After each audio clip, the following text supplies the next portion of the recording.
Hello, my name is Ben, and I'm going to demonstrate the ticketing portion of iStrada, our delivery management system we use here at Norwalk Ready. So, once a ticket is generated, it is automatically sent to your tablet. A red number 1 appears in the top right portion of the screen. You can toggle back and forth between the ticket screen and the main screen of iStrada as you need to. This ticket is a real-time e-ticket that auto-updates as soon as new information is entered. For example, the ticketed time appears at the top. When new statuses are concluded, the new times will be added as we go along. The ticket shows any information available regarding this particular load. This ticket is coming out of Plant N. It's truck 5003. Any PO or job numbers that would be applicable would show across the top there.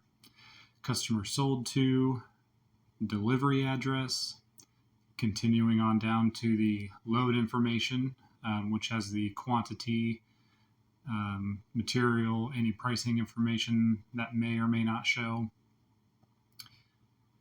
Towards the bottom of the screen, we are going to focus on the water added feature.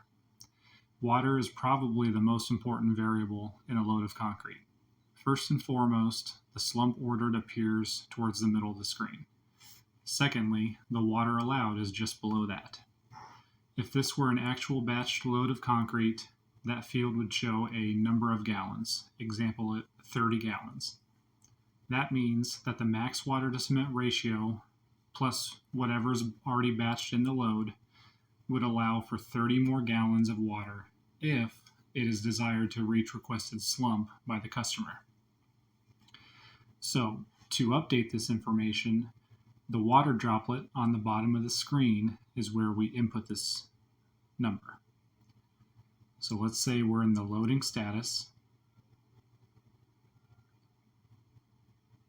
Ticket auto updates with the loading time.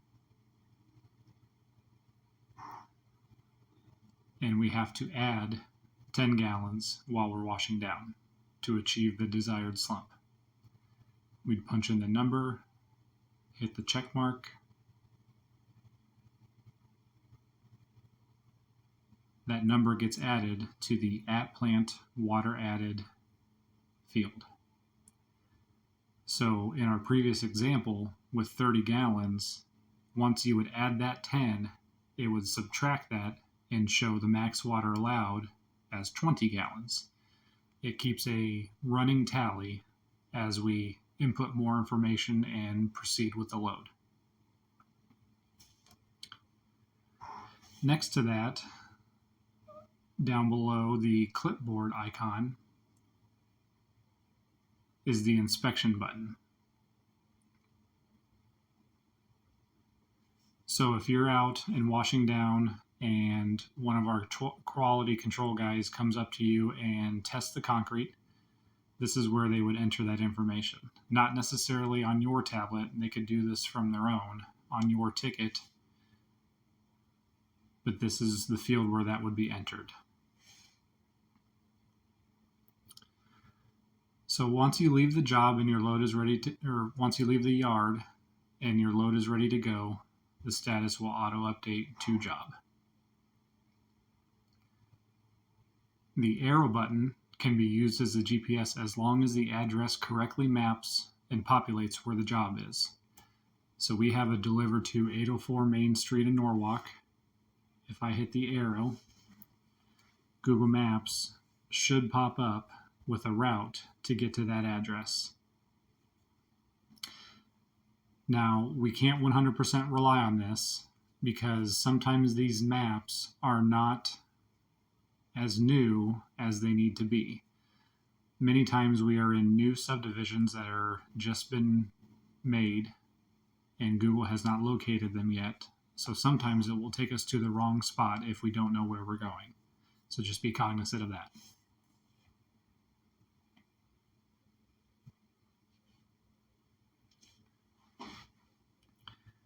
When you reach the job and you begin pour, the pouring status needs to be selected.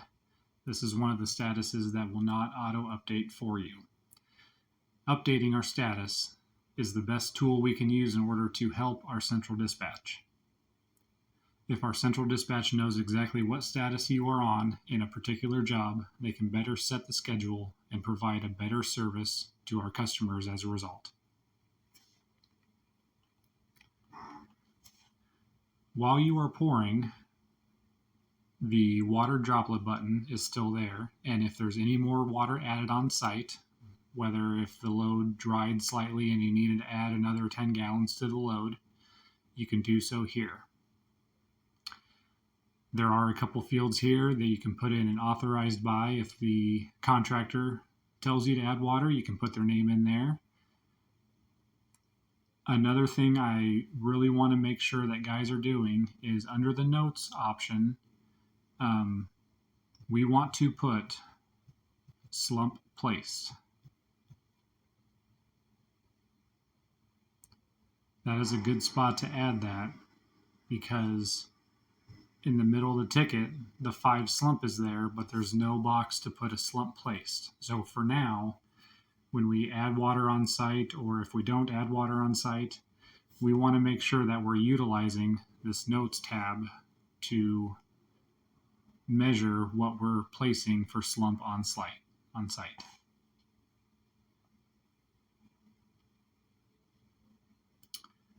If there are any extra products added to the load, the cube down towards the bottom right hand portion is products on site. The most common one that you guys will see is the washout bag.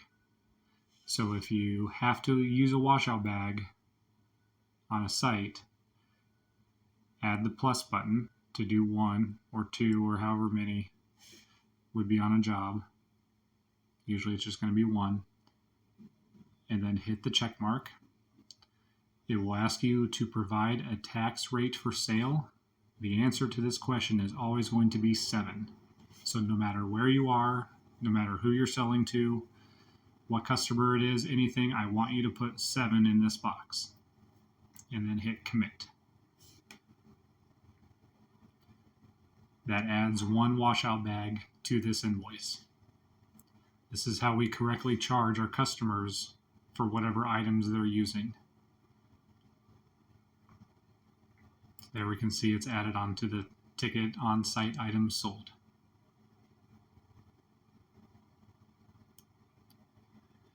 If there is a problem on your job site, if there's an issue with a contractor or some other situation is going on that you're not sure you are able to handle it correctly, the bottom right hand corner has a camera where your tablet can turn into a camera.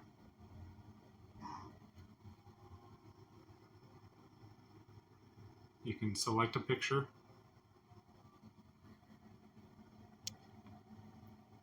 And that saves it to the ticket notes that we can see in our office.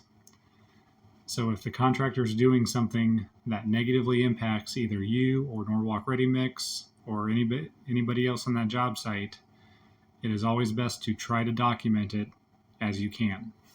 It may not always be possible. It may sometimes escalate the situation further, but if there's a way that you can get a picture and some sort of evidence as to what's going on, there is a feature that allows us to do that within this e-ticketing platform. So after a job is complete, the new e-ticket needs to be accepted and sent to whatever representative is on site. The signature button, which is the little FN next to the X down at the bottom, is where we do this. So in order to proceed, the terms and conditions need to be accepted. So if a customer wants to read all the legal documents that go with a load of concrete, they can. Otherwise, we just check the box. So whoever's on site can enter their name. They click the signature button. They can sign for their load of concrete. Hit the check mark. towards the bottom, the water and leftover. So the water added was your on-site water. If you hadn't already completed that, there's another spot to do that here. If you've got any material left on, check the leftover box. Let's say you've got 2 yards left on. You can populate that, and then that sends a notification to our dispatch that you've got some material left on. So, and then the final thing with an e-ticket is we're emailing them if they so desire. Choose recipients. Some customers will have preloaded email addresses. If that's the case, you can just check the box next to those email addresses and hit the check mark sign. If you want to add, you can either help them add, or you can add in yourself an email address that they would give you. And then you hit the arrow, that adds it to the list. And you can hit the check mark. Now, most of our everyday customers, we're going to try to get their email addresses on their account so that they pre-populate onto this ticket. If there's a COD order or someone who doesn't normally order from us, that may not always happen. So we need to make sure that they have the opportunity to receive that by email.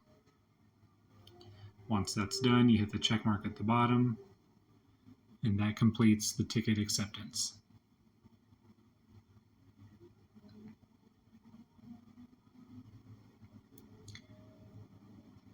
As you can see, each status is progressing through. Times are getting added to the top of the ticket. Products are getting added to the middle of the ticket. Acceptance is getting added towards the bottom. Signed by, names, terms and conditions, all that stuff.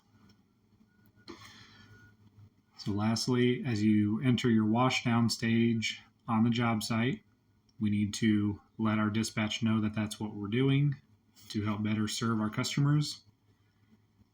And then when you leave the job site, it'll keep advancing status until you return to the plant. And once you do that, the ticket will be removed and your screen will go back to the way it was, where you can toggle back and forth between the main screen and now your blank ticket screen. This concludes our load.